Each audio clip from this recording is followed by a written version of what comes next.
And we're in the home of Chester Poell on 1410 Vine Street in Walmigo, Kansas. And he was born in January of 1916, so you're like 87 years old now. And I'm Dean Schoengert, and I'll be interviewing Mr. Poell today. Sir, what were you doing just before you went into the service? I was working for, when the war started, I was working for American Airlines in Los Angeles, California. And I wanted to join the Navy. And so, but at first I wanted to go home and leave my car there. And so I went to Hanover, and then I went to Dallas, Texas, and another guy wanted to join with me, and they wouldn't take either one of us. There was something wrong with it. I had a bad heart, that's what they said. And anyhow, after that, then I went to Washington, D.C., and I worked for TWA, and I decided that I would try to join the Navy in Washington, D.C., and that's where they took me. So then, and that was in 1942 in June. And so I did my boot training in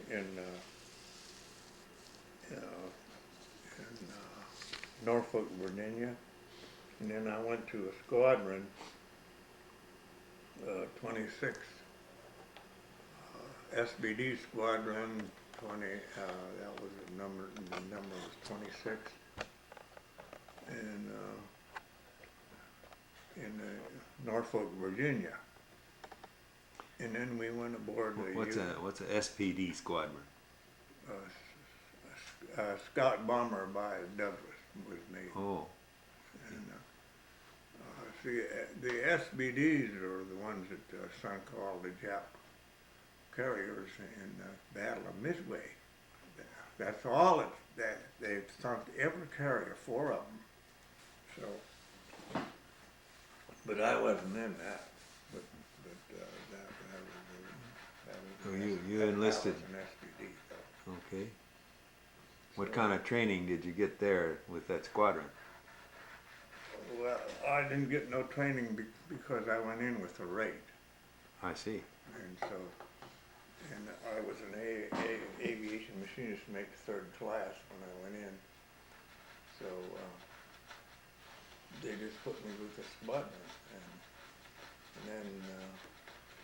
and then we went aboard the carrier in let's see.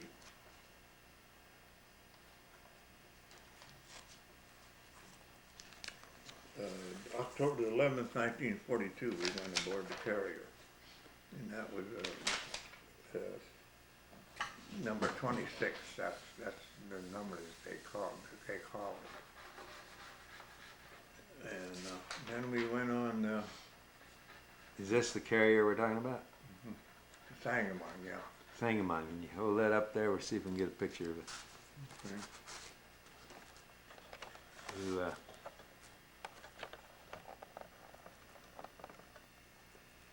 tell us about that carrier. It was a converted? It was a converted oil tanker, and then it was converted into a carrier. And it was a Jeep carrier, and they made a whole bunch more of them after that. So, but this was the first one that they ever converted. And then we went on the invasion of Africa, and we headed. That was the biggest convoy at that time ever assembled at that time. There was a bigger one after that, but anyhow. So this is like 42, 43? In 42. 42, that's indeed. Yes, see, they won the invasion of Africa. I think that was November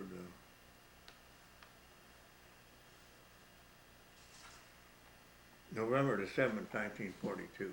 That's when they had the invasion of Africa. So, what did your ship do? Well, we was flying F4Fs and SBDs and TBFs. And that was the number of airplanes that we had aboard. And then they went. What was your, were you a mechanic on the airplanes, or? Yeah, I was in the squadron, yeah. And I was I was a mechanic on an airplane. And, Did you have an airplane or airplanes assigned to you, so you maintained the same one every time, or? well, I did, yeah. I had an airplane assigned to me, but then it finally went into the drink, and then they made me. It's on landing. He went into the drink. Oh. He lost the airplane. So then they made me. Me and another guy. We had to take care of all the airplanes, and so we did. That's what we did. And then when I got off of that, boy. How many men then were working under you to maintain those airplanes? Just me and the other guy. That's all. That's all? Yeah, that's all. Every time the planes came back from a flight, you'd have to. No, we worked on them. Done all the checks and all that stuff. Oh. And so whenever they came back from the flight, why, the plane captain took care of them. I was a plane captain before that, and being that got landed in the drink, on landing, by then they just lost it. So we didn't get no win. And when we came back to Norfolk, Virginia, and then we went through the Panama Canal, and then went to the South Pacific, and we crossed the equator December the 14th, 1942, and crossed the international date line December 31st, 1942. And then we went to New Caledonia, January the 4th, 1943. And we were stationed in the New Hebrides Islands, the Ifadi Island, January 16th, 1943. And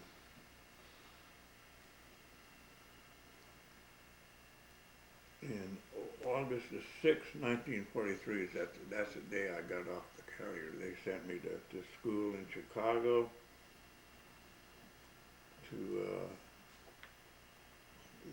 to get a hydraulic rating, and after that, then they sent me to Hawaii.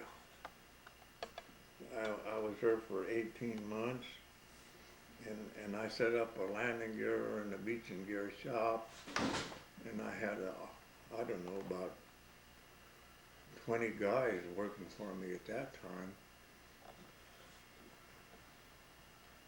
I didn't understand. You set up a landing gear and hydraulic, landing gear and the brake shop and all that. landing gear and brake shop. Mm-hmm. And then after I got Were you doing? You must have been doing repairs then, rather than maintenance. We repaired everything. Landing gear, beaching gear, and all that stuff. So, and set up the shop. I set up the shop doing that, and then they kept sending more guys and more guys in there all the time. And I guess it must have been about 25 guys about that worked there when I got out of there. You were doing that for over a year, weren't you? Yeah, well, 18 months. 18 months, and then see after you put in 18 months in Hawaii, why they sent you back for leave. So, and then when I was on leave, why the war was over. So, and then they sent me to the Naval Air Station in Corpus Christi, Texas, and that's where I got out.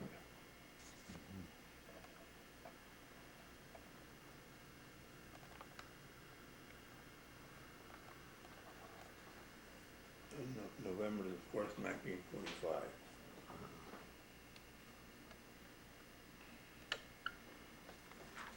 I had a lot of points, but that's why I got out early. I see. Uh-huh. Yeah, so as soon as the war was over, they let you out pretty quickly. Mm-hmm. Then what'd you do with your? Were you married by that time? No, I never been married. Oh, really? And then after that, when I got out, I worked for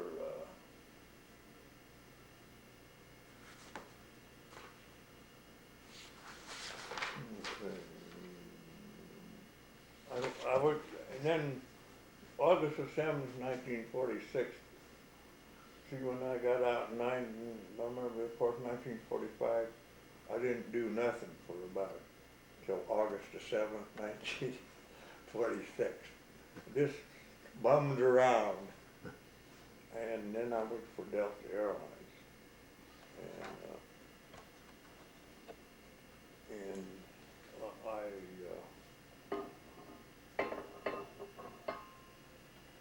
I worked until August the 7th to December the 7th, 1946. And then I started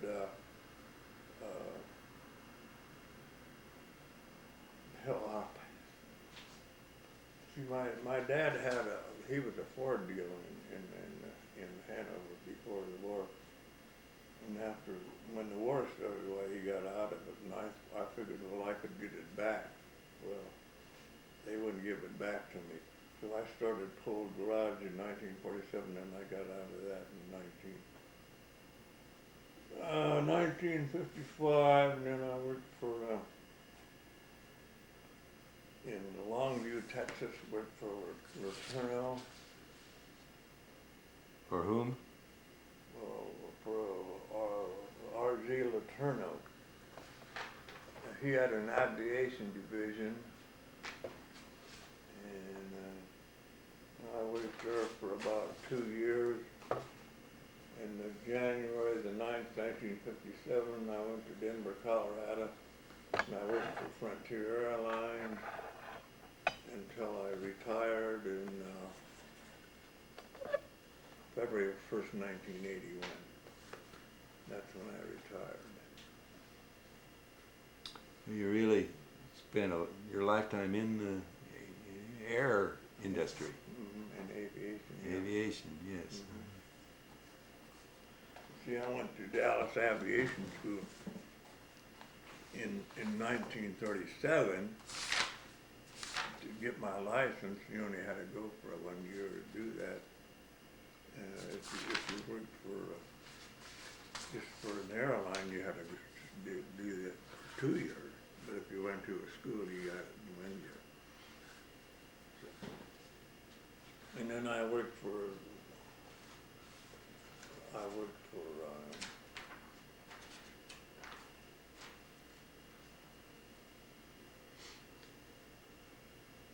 Dallas Aviation School after I got out of the school. And they made me an instructor. And then I went to American Airlines, and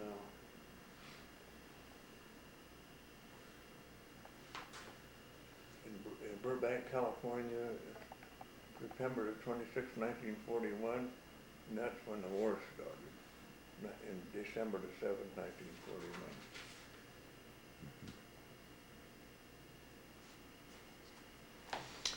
Well, that's quite a story, sir. How can you, here in your retirement, you haven't been very close to aviation, have you? Well, I was in Denver for until I retired in Denver, and then I worked for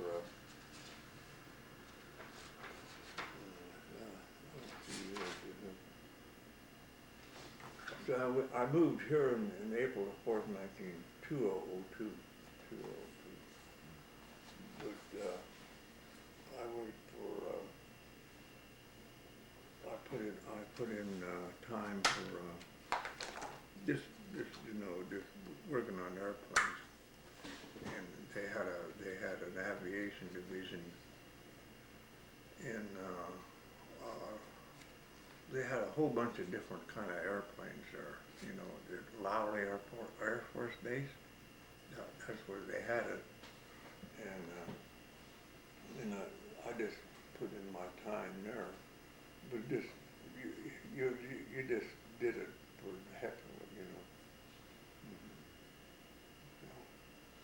Have you been to the Air Force Museum in Topeka?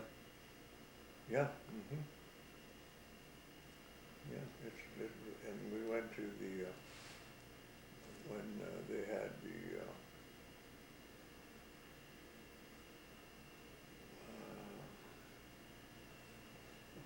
I think I used to go to a lot of air shows, and they had the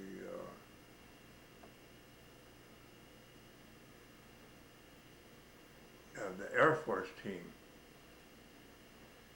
in Topeka too, and that's when we went down there too, and seen them. And see, that was when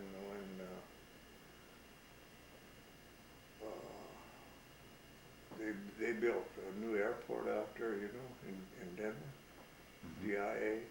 Well, when they opened it, before they opened that airport, the Air Force Base, they had an air show there, and they had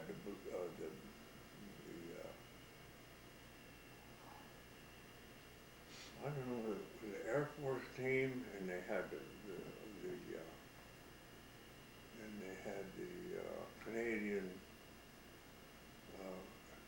Air Force, and they had the England Air Force there, and they really put on a show, man. Oh God, no, man, that was really great. What was the best airplane that you worked on? Oh well, I worked on I worked when I was working for American Airlines, I worked on DC-3s, DSTs. That was Douglas. Mainly referring to military plane. Was there one plane that stood up better, or did a better job?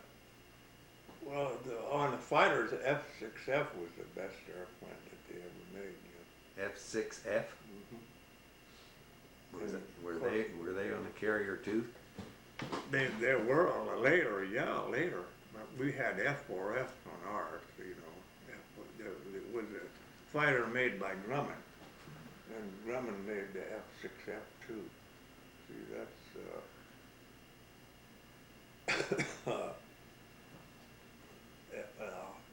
that meant this F meant fighter, and 6 was the 6th airplane that the fighter that they ever had, you know, and the F meant Grumman. Oh. And see, D meant Douglas and all that kind of stuff, you know. And TBF was a torpedo bomber by the Grumman built too, and the SBD was a Scout bomber by Douglas. That's the one I worked on when I was on the carrier. What would you say was the hardest service you had in the military? The hardest? Hardest, and then what was the best? Hardest time. Was those carriers ever threatened with attack? Well, they were just they attacked us by submarines is all, but as far as I could remember. But I seen them sunk in German submarine when they sunk it. Yeah, it's good. See, when a carrier went,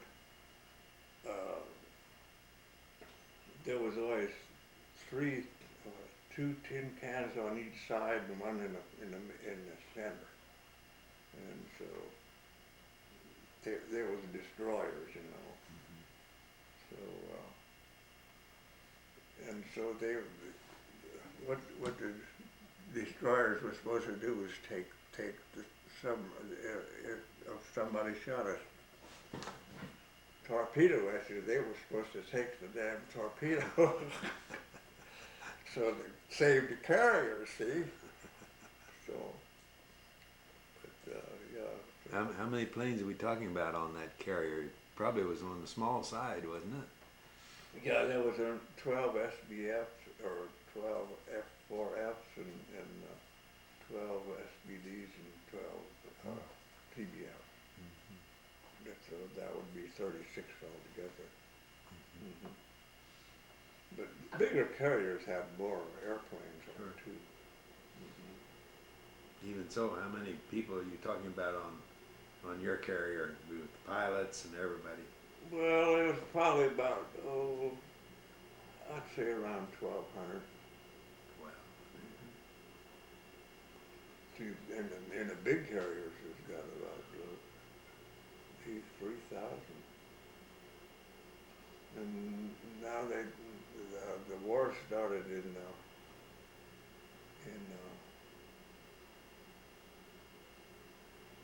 Iraq yesterday, last evening. Mm-hmm. And that was on the news all evening, you know. Did you have any crashes of airplanes on your deck, or? Oh yeah.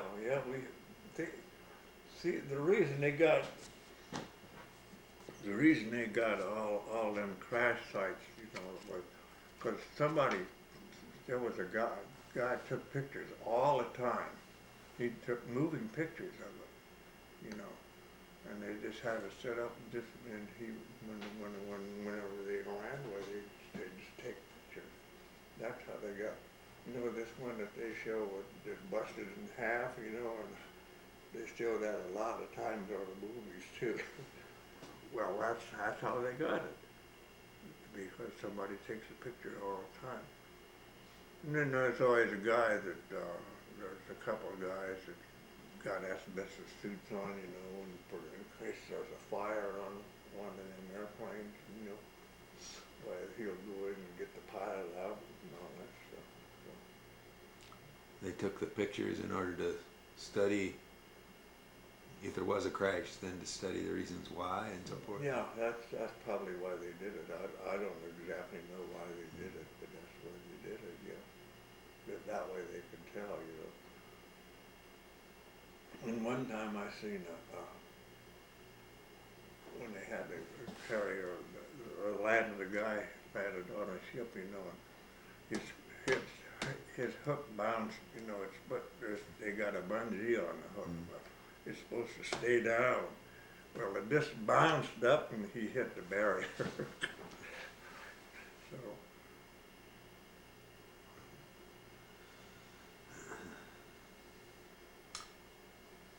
Well, would you go again? I think I would, yeah. I loved being at sea. Did you? Mm-hmm. You see, here's a picture of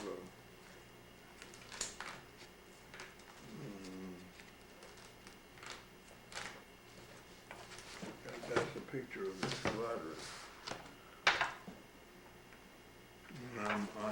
from about the fifth one. Right there. Yeah. And you hold it up like that.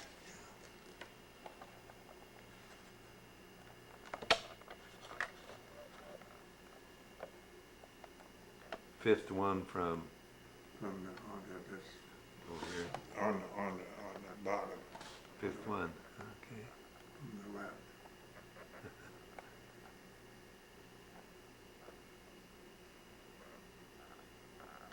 This is your squadron. Mm-hmm. That includes the pilots as well as officers as well as the No, mechanics, or it didn't include the pilots, this the squadron. I see.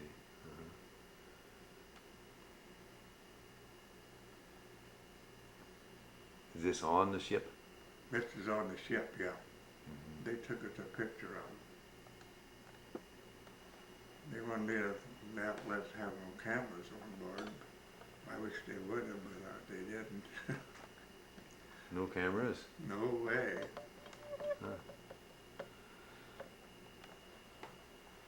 Well, thank you, Mr. Poell, for your time and for your service. Okay, thank you. She wasn't happy with the country way it was run and all the lies and everything else. So, yeah, we got married. Never been sorry for it. Well, Yeah. did you She still has a brother over there now. did you have any experience with concentration camps or run into any of that? No, I